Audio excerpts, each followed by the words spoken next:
حي بينتم وقف لنا زي خوتم يا وز خوت جدودم. Bishut Moray Verbotaï, avec la permission d'Hachem, nous sommes sur le chemin pour aller faire la Iloula de Rabbi Hipit à Shalom à Toronto. Et je voudrais simplement dire que à Toronto, il y a un collègue qui porte le nom de mon père, à Shalom, Ismaël Moshe, sous la direction de Rav Saoud de Gassi. Et je pense que mon père, Alav Shalom, il a eu le zéfout. Il y a un collègue qui porte son nom. Mon père, Alav Shalom, c'est un homme qui était anav. Il était batel, il s'annulait. Il voyait un rabbin qui rentre à la synagogue, il se lève devant lui. Jamais il s'est mêlé des affaires des autres.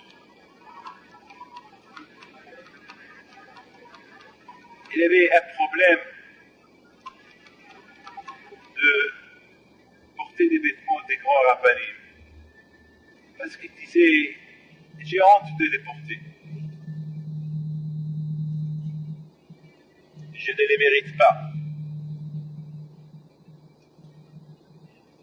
C'est ça la anava de Moshe. Rappelez-le, Alav Shalom, à tel point que la Torah dit sur Moshe, appelez-le, Ish Moshe, Anaf Mikol Adam. Moshe était l'homme le humble de tous les hommes qui étaient sur terre, parce que Moshe Rabbeinu, il avait tout de quoi être orgueilleux. Il était le roi. C'était lui qui a donné la Torah, il parlait avec Hachem, il a gardé les anges dans le ciel lorsqu'il a fait la guerre avec eux. Et on a vu dans la Torah que Moshe était humble, Moshe Rabbeinu était très humble. Lorsque Korah il s'est révolté contre lui, on a vu que Moshe Rabbeinu Alav Shalom était annulé, il a tout fait pour éteindre la discussion, pour éteindre la guerre que Korah a provoqué contre lui. On rigolait de lui. Les femmes,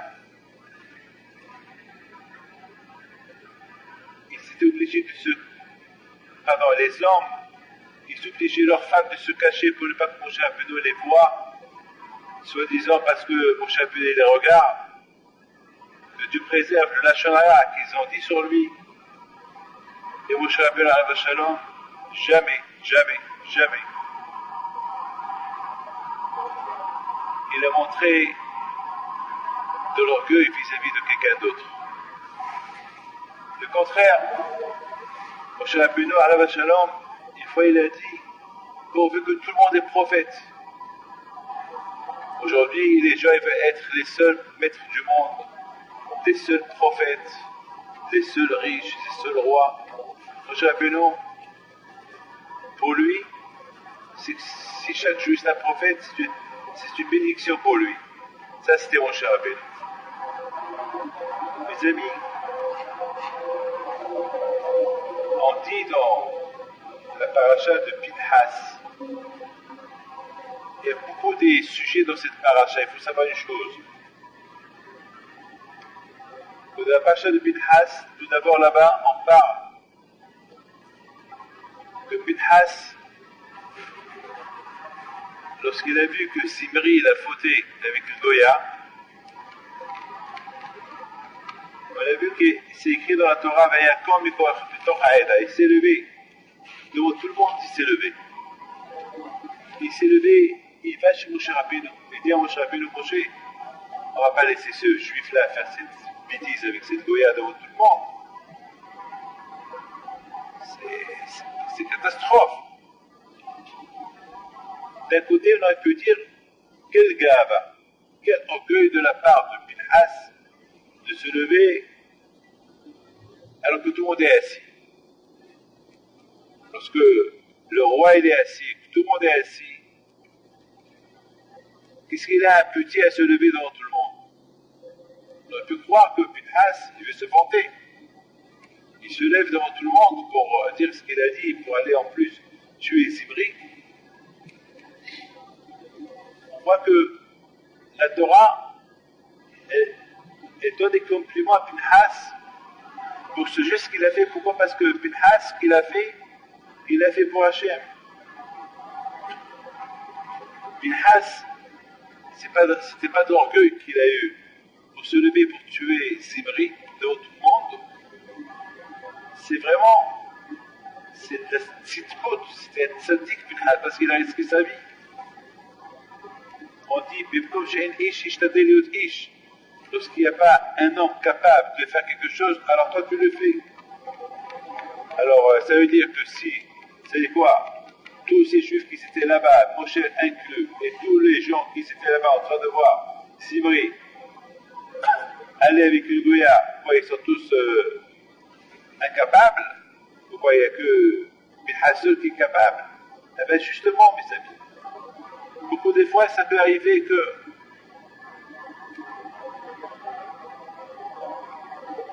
les gens, ils peuvent se tromper. Ils peuvent croire qu'ils ne sont pas incapables de faire la chose. Mais justement, s'ils croient qu'ils ne sont pas incapables de faire la chose, c'est qu'ils sont capables de la faire. Ça n'existe pas quelqu'un qui est incapable de se lever le matin pour aller à la synagogue, pour mettre tefillin. Ça n'existe pas. Ça n'existe pas de dire que je suis incapable de faire une bonne chose. Celui qui sent qu'il est incapable, c'est qu'il est capable. Incapable de faire une mauvaise chose, ça je comprends. Mais faire une bonne chose et dire je suis incapable de la faire, c'est pas logique. Et celui qui pense qu'il n'est pas capable de la faire, c'est qu'il est capable de la faire. Ben justement, sur Pinhas, c'est écrit Baïkom Bektoch Haïda. Pinhas, il s'est levé devant tout le monde. Tout le monde était assis. Tout le monde croyait qu'ils sont incapables de le faire. Si lui est capable, eux aussi sont capables. Pourquoi Pinhas, c'est un quoi? Pourquoi il est spécial? Pourquoi il est quoi? S'il est capable de se lever devant tout le monde et faire ce qu'il a fait, c'est que tout le monde est capable de le faire. La question est pourquoi lui il était capable et les autres n'ont pas été capables? La réponse est c'est de là qu'on voit. Lorsque tu vois que les gens, tout le monde se pose la question, et je vais apporter une preuve, lorsque tu vois que tout le monde se pose la question qu'ils ne sont pas capables de faire la chose, alors il faut qu'il y ait un parmi ces gens-là qui va dire moi je suis capable de le faire. Alors j'apporte une preuve. Et c'est la raison pourquoi bien sûr Pinhas il a été béni. Pinhas a été choisi pour être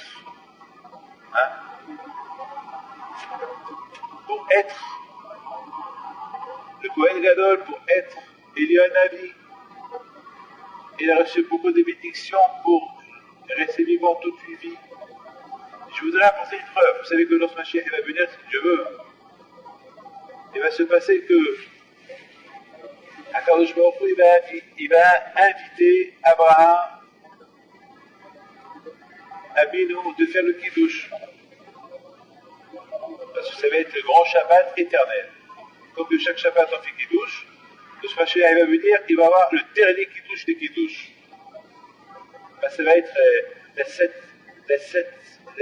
la 7e mille année. Shabbat est toujours le 7e jour.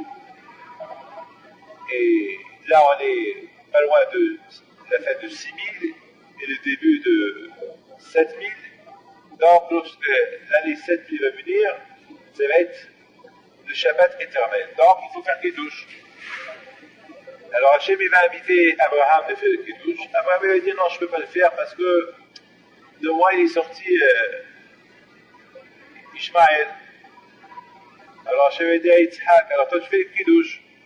Yitzhak va dire non, moi, je ne peux pas faire Kiddush parce que de moi, il est sorti Esav. va demander à Yaakov, alors toi tu es un homme de Torah, toi tu as eu 12 tribus, tu fais Kiddush. Et Yaakov va dire non, moi j'ai marié 2 sœurs. Et la Torah va interdire le mariage de 2 sœurs. J'ai marié Rachel et Léa, donc je ne peux pas. Alors Hachem va dire Moshe et Aaron, alors vous deux faites Kiddush, vous deux vous êtes tzadikim, vous avez gouverné le peuple juif, vous avez libéré les Juifs de l'Égypte, et grâce à vous, Mashiach est venu, vous faites Kiddush.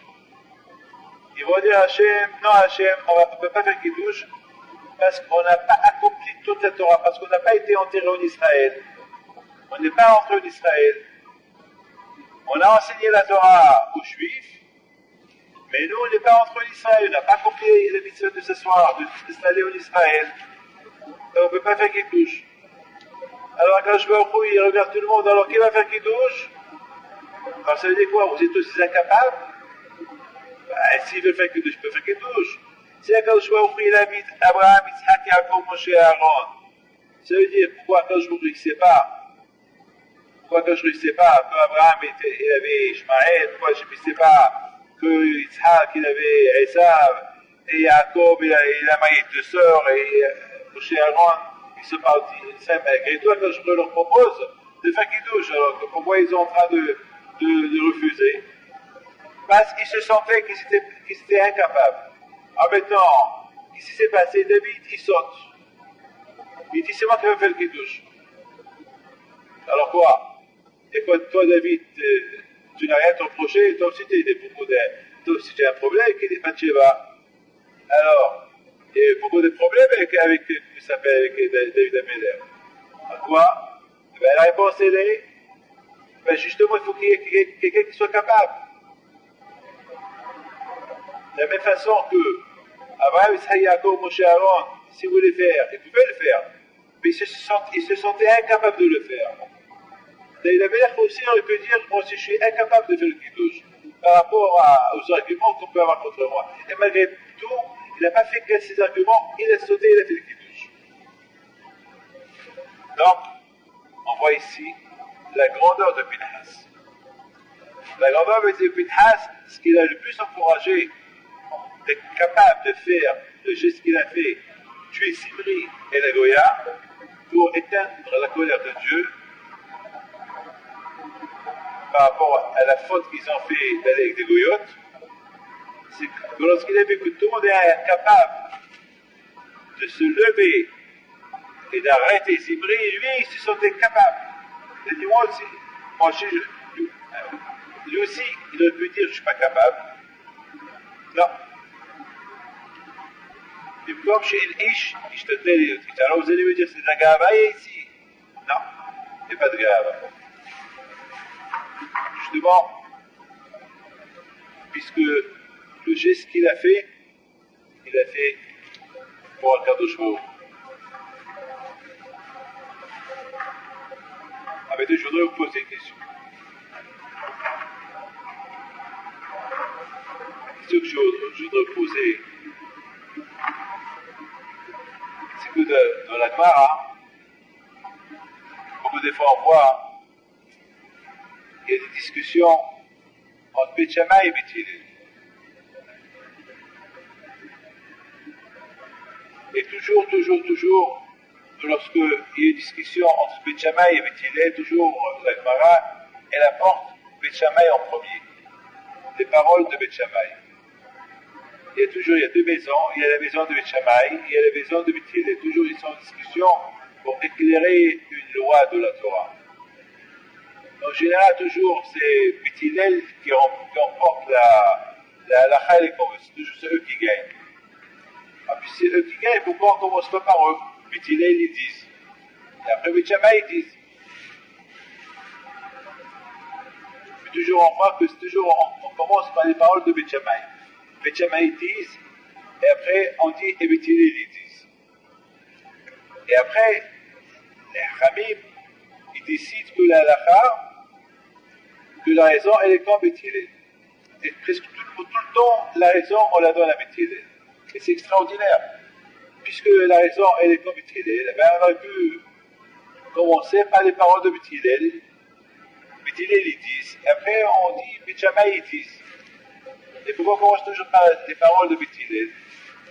La réponse, elle est la chose suivante. C'est que Beth Shammai, ils savent que tout le temps, et ils le savent, hein, que tout le temps, presque, la halakha, la décision, elle va être donnée comme Beth Hillel.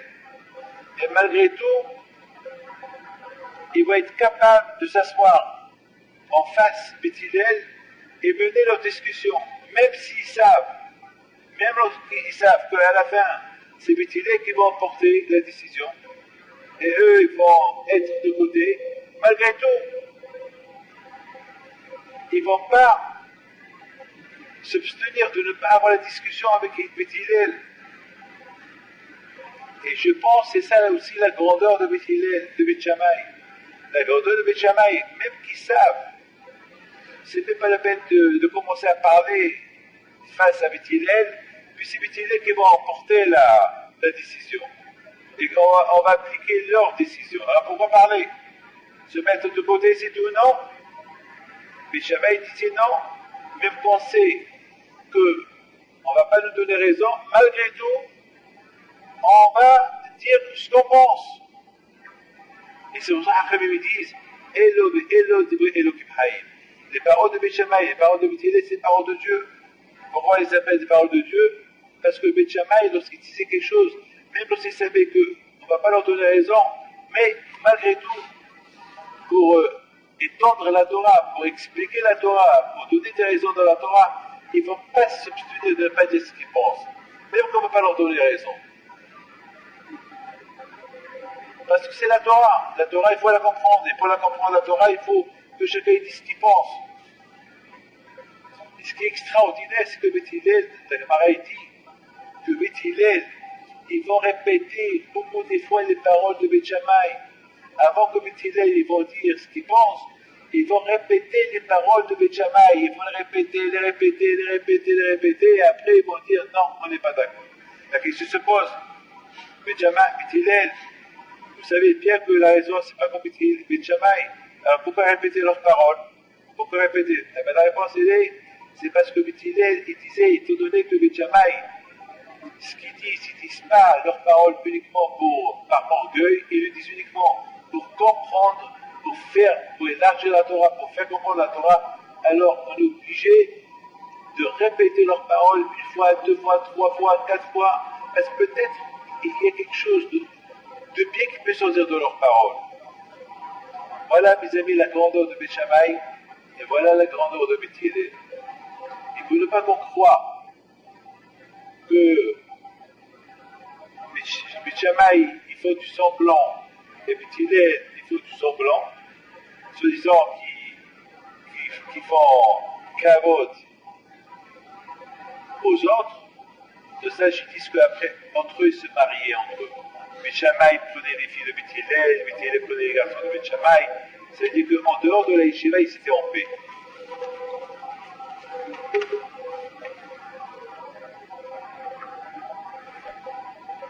Je voudrais raconter une histoire pour voir la grandeur de la Torah.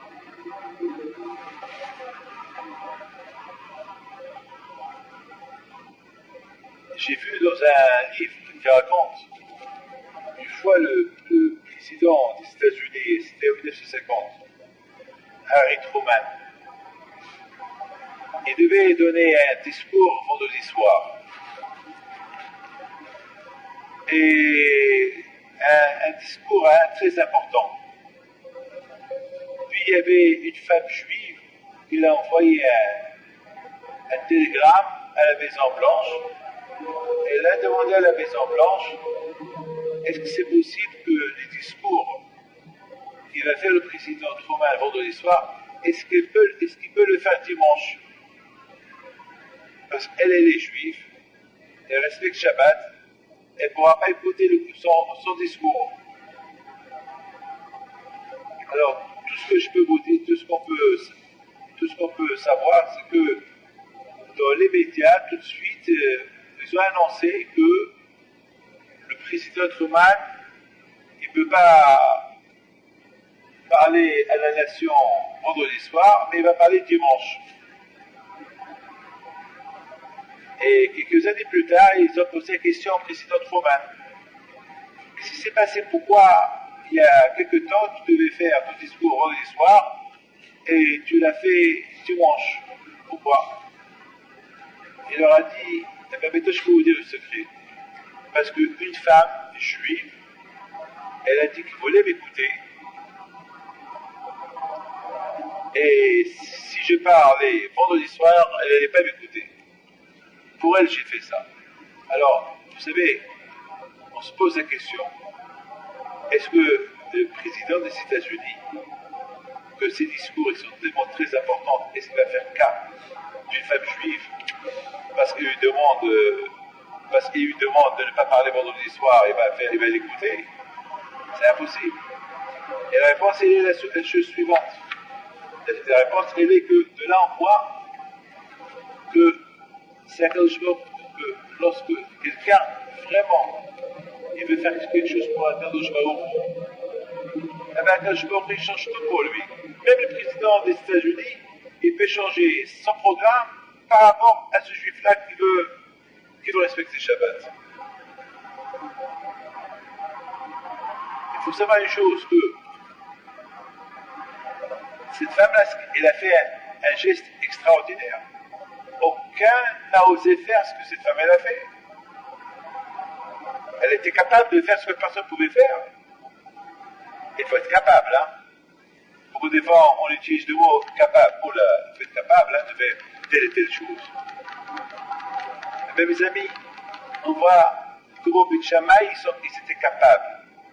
Et c'est la raison que les disent que ce Mashiach il va venir, si Dieu veut, les décisions de Beth Shammai qui n'ont pas été acceptées aujourd'hui, le Mashiach il va venir, eh bien, on va donner la halakha comme Beth Shammai. On ne va plus avoir la halakha comme Beth Hillel, on va donner la halakha comme Beth Shammai. C'est la folie, ça. Alors maintenant, on se pose la question, alors, c'est quoi la halakha? Elle est comme Beth Shammai ou comme Beth Hillel? La réponse, elle est, à notre époque, la halakha elle est comme Beth Hillel. Parce qu'à notre époque, il y a beaucoup de Sahara. Donc, Beth Hillel, ils sont beaucoup un peu plus cool que Beth Shammai. Beth Shammai, ils sont très très sévères dans la halakha. Je vais chercher, il va venir, il n'y aura plus de Sahara. Et donc, il n'y aura pas de Sahara, donc on peut être sévère dans la halakha. Même si les lois ils sont dures, on peut les faire. Pourquoi? Parce qu'il n'y a plus de Sahara. On voit maintenant, on voit de ce que je suis en train de vous dire, être capable. Le mot être capable, c'est un gros mot. Beaucoup des fois, il y a des gens qui vont dire qu'ils sont capables de faire n'importe quoi. C'est uniquement parce qu'il y a l'orgueil chez eux. Ils sont capables d'affronter les têtes par orgueil. Je voudrais simplement poser une question. Est-ce que, si vous voyez un chat qui veut affronter le lion, vous êtes capable, hein? Mais est-ce qu'elle sent le danger? Pour affronter lui, est-ce qu'elle sent le danger? Bien sûr qu'elle sent le danger, mais il y a beaucoup des animaux qui sont petits, ils affrontent des grands animaux parce qu'ils sont capables. Ils ne voient pas le danger, ils sont capables. Et beaucoup de fois, ça peut arriver qu'ils vont gagner les grands animaux. On ne peut pas dire que chez l'animal, il y a l'orgueil. Non, ou il a peur, ou il est capable, ou pas.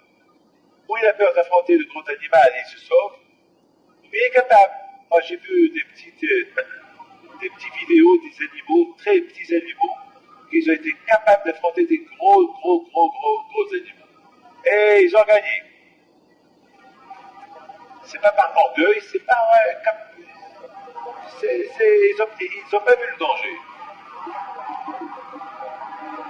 Donc il y a ceux qui sont capables par rapport, ils vont affronter, beaucoup des fois vous voyez des gens qui sont capables d'affronter un danger pour gagner une médaille, on parle d'eux à la télévision, pour regarder ce qu'ils ont fait, pour question orgueil. Et il y a des gens, ils affrontent, ils ont une capacité d'affronter un danger, pas parce que question d'orgueil, mais question de, c'est question de, il faut que quelqu'un soit capable de faire ça. Par exemple, dans la guerre, beaucoup de fois on voit des gens qui vont mettre leur vie en danger pour sauver un autre. Il faut ça pas par orgueil, il faut ça parce que si je ne le fais pas, qui va le faire? Il s'est passé il y a quelques années, il y a un gros bateau en Italie, que lorsque il a commencé à couler, le capitaine s'est sauvé. Il est incapable celui-là. Comment tu te sauves? Tu laisses tes gens mourir. Quand tu te sauves, il est un incapable. Il n'a pas affronté la chose jusqu'au bout. Il a échoué à son travail, à sa responsabilité. Il voit le danger, ben, ils sont capables. Le capitaine toujours est sous le dernier. Peut-être tu peux sauver, le fait qu'on te voit, tu encourages les gens pour ne pas arriver pour ne pas arriver à la détresse. Vous imaginez les gens qui voient le capitaine qui se sauve. Ça décourage tout le monde.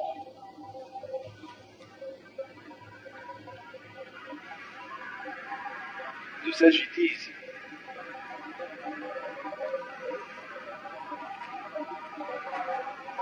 Mismol et Asaph.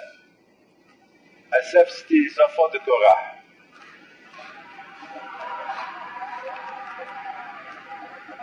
Ils ont vu, les enfants de Korah, ils ont vu beaucoup de choses qui allaient arriver chez la destruction de Beth Amikdash.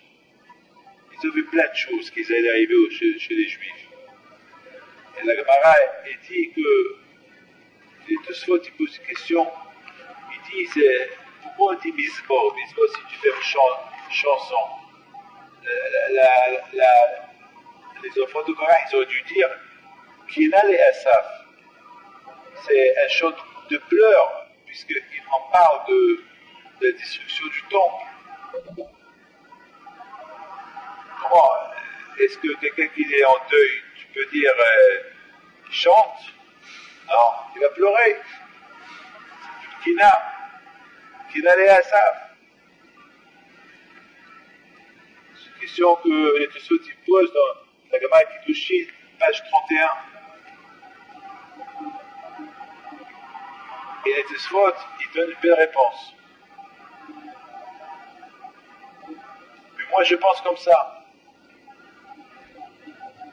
Je pense que il faut vraiment être capable. Les enfants de Asaph, ils étaient des prophètes. Ils voyaient comment le temple va être détruit. Ils voyaient des Juifs tués, des filles violées, des millions de Juifs qui partent en exil. Et les enfants de Asaph, ils voyaient tout ça dans leur névoie, dans leur prophétie.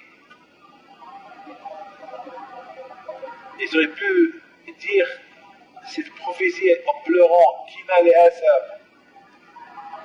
Et justement, les enfants de Asaph, ils ont été capables d'appeler leur poète, leur mismor de Télim, avec un titre de mismor, chanson de Asaph. Il faut être capable de dire ça. Maintenant, on a la question de Tosfot, comment? Alors, c'est vrai, d'accord, vous êtes capable. Au lieu de dire Kena, tu dis mismor. Très bien, mais pourquoi tu as fait ça?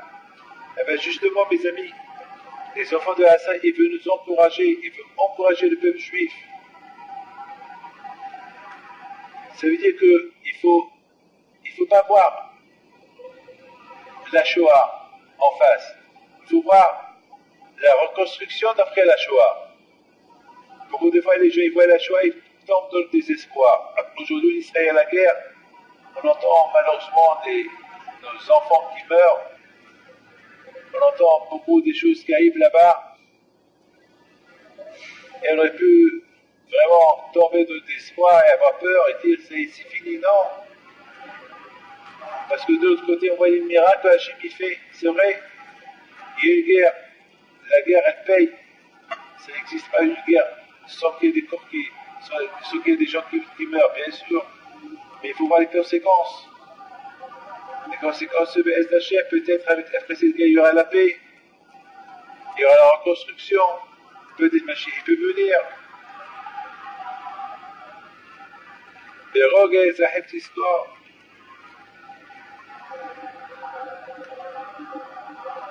Vous savez, il y a beaucoup de gens qui m'appellent, qui me disent Rabbi David, qu'est-ce que vous pensez de ce qui se passe au Moyen-Orient?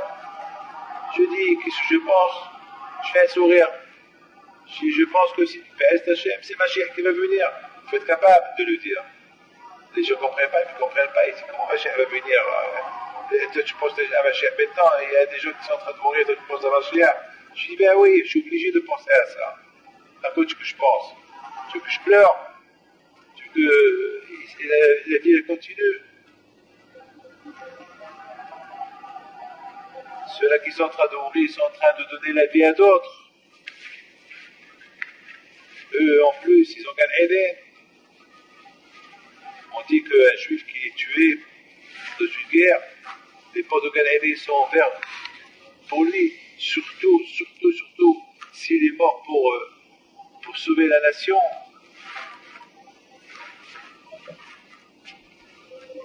Et il faut être capable de dire ça. Je sais que c'est des paroles qui font pas, qui ne plaisent pas, mais il n'y a pas autre chose. Une fois j'ai entendu quelqu'un qui a dit que c'est vrai que la Shoah c'était un désastre, perdre 6 millions de juifs, mais d'autre côté il y a eu la naissance de Eretz Israël, le plus qui a poussé les nations de donner Eretz Israël à Israël, aux juifs, à cause de ce qui s'est passé, parce que à côté des larmes il y a plus de joie qu'elle vient, qu'elle arrive, si tu veux. Mes amis,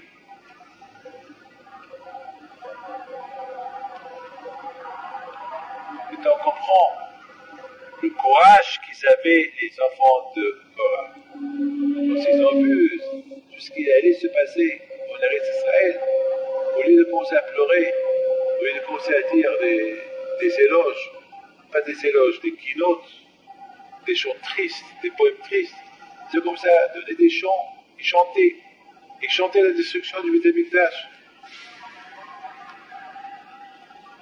D'un côté, comme Hachamim disent que finalement, au lieu qu'Akadosh Baruch Hu tue les Juifs, il a passé sa colère contre des pierres.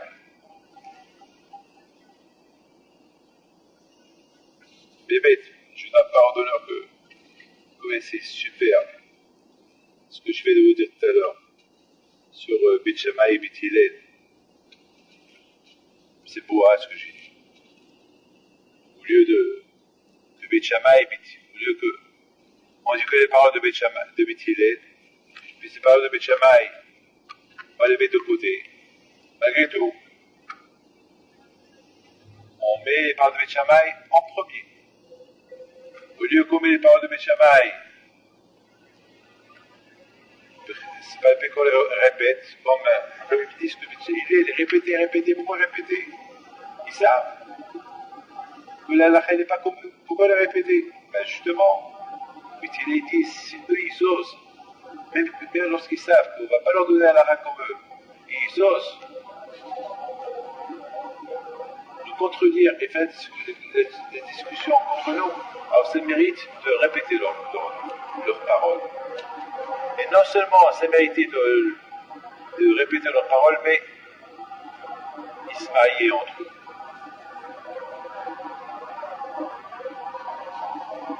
Mes amis, c'est ce que les amis me disent. Matana, Midma, Matana Nahaliel. Celui qui s'annule devant la Torah, Akadosh Baruch Hu lui donne la Torah comme cadeau. Une fois que tu l'as comme cadeau, tu la mérites, tu l'hérites. C'est devient ton héritage. Celui qui veut que la Torah devienne son héritage, il faut qu'il s'annule devant la Torah. Beth Shammai s'annulait devant la Torah. S'annulait devant la Torah. fait qui s'est donné devant la Torah ont répété leurs paroles en premier.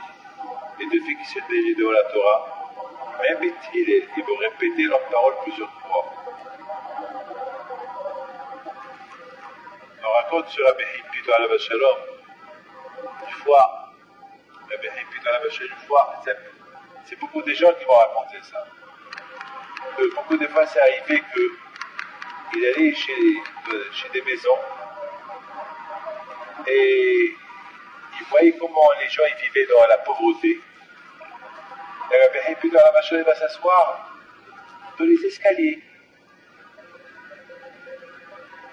Et les gens, ils vont étudier, Rabbi, on rentre à l'intérieur, asseyez-vous sur le canapé, je sais pas, et parce qu'à l'époque, le sommier ou une chaise. Et Rabbi Hippito dit, non, moi je vais m'asseoir par terre. Ils leur demandent, qu'est-ce que vous avez à manger? Ils ont dit, Rabbi, vous savez, notre repas quotidien, c'est la soupe. Il va leur dire, alors apportez-moi une cuillère de soupe que je goûte, pas une assiette. Alors s'ils savent il sait qu'une assiette c'est trop, prendre une assiette de soupe à une famille pauvre, une cuillère, il va la goûter et après il va leur verser l'argent. C'est la folie ça, Rabbi Hippito alav shalom, la Hanava, comme il était humble. Vous êtes capable de faire ça, moi je ne suis pas capable d'aller chez quelqu'un m'asseoir par terre et lui demander demain. Justement, si je ne suis pas capable, c'est que je suis capable. Parce que toute bonne chose, que tu n'es pas capable de la faire parce que tu as honte de la faire, ou bien tu ne te sens pas capable de la faire, c'est que tu peux la faire. Pinhas, justement lorsqu'il a vu que cette bonne chose-là, il n'était pas capable, parce que tu es capable de la faire, il a senti que lui était capable de la faire, il l'a fait.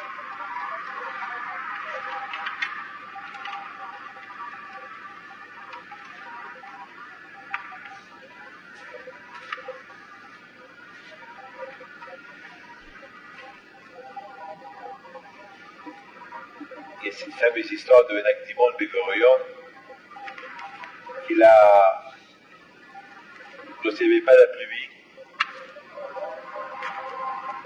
il est parti, il a loué un puits d'eau chez un Romain. Il lui a dit il a demandé vends-moi ce puits. Il a dit non, je ne te le vends pas. Si tu veux, je te le loue. Et tu me le rends en eau. Le Romain était convaincu qu'il ne va pas pleuvoir, donc il va gagner plein d'argent. Et si tu ne me le remplis pas, tu me donnes tant. 1 milliard, 2 milliards, 3 milliards de l'époque. Nakdimon, il réfléchit. Bon, s'il pleut, tant pis pour moi, c'est bien pour moi. Mais s'il ne pleut pas, c'est tant pis. Il faut que je paie des milliards, mais c'est énorme. Alors que ça coûte quelques dollars, ça va coûter des milliards. Et là, il a eu la foi en Dieu. Il a accepté, d'accord. Les Juifs sont venus au Shalaim. Ils n'avaient pas de quoi boire. Alors, ils ont trouvé ce puits-là, que Nakdimon a loué, de chez le Romain. Et tout le monde l'utilisait. Et voilà, mes amis, la fête se termine. Et la fête pour le Romain continue. L'eau, la pluie n'est pas tombée. Et il s'est passé que le Romain vient chez les Juifs, il lui dit hey, on s'est arrangé que tu me payes aujourd'hui.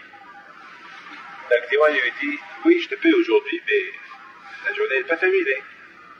Ouais, mais la journée n'est pas terminée, mais regarde, c'est bleu, hein, il ne va pas pleuvoir. Hein. Moi, je n'ai pas d'argent, je veux de l'eau. Et si tu ne me donnes pas de l'eau, tu me donnes 2 milliards. Ne t'inquiète pas. Il commence à faire nuit. À nuit complètement, il vient chez lui. Mon argent, la journée n'est pas contaminée, il y a encore un peu de soleil. Et voilà, Nakdimon, il va au Beth Amikdash. Il pleure, et THM, j'ai pas fait du business avec ce Romain. J'ai fait ça pour toi, pour ton cabot, que les Juifs puissent venir à Yerushalayim. Il fallait de l'eau, sinon personne serait venu. Donc ils ont entendu qu'il y a un puits d'eau, ils sont tous venus. J'ai fait ça pour toi, mais toi Hachem, j'ai pas d'argent, il faut de l'eau. Il termine, et l'eau qui tombe. Il y a un grand miracle, en quelques secondes, tous les puits sont remplis. Le Romain dit aux Juifs, je m'en fous, t'as perdu. Parce que il fait nuit. Et on s'est arrangé que tu venais aujourd'hui toquer le soleil. Effectivement, ce qu'il s'est fait, il va au Beth Amikdash, il prie Hachem, je dis à Hachem, qu'est-ce que tu as fait? Ah, j'ai perdu. Tu as donné de l'homme, il fait nuit. Il a fait Hachem un miracle, un voile est venu, il a dégagé les nuages, et le soleil, il a réapparu. Effectivement, il va chez le goy, il dit, tu vois, c'est toujours la journée. Il a perdu. Cette histoire, elle nous montre c'est quoi la capacité, combien on peut être capable, même avec le bon Dieu. C'est pas être capable pour montrer ce que tu peux faire, même avec Hachem. Tu peux montrer. Hachem, il veut que tu le gagnes. Hachem, il veut qu'on mette cette équipe.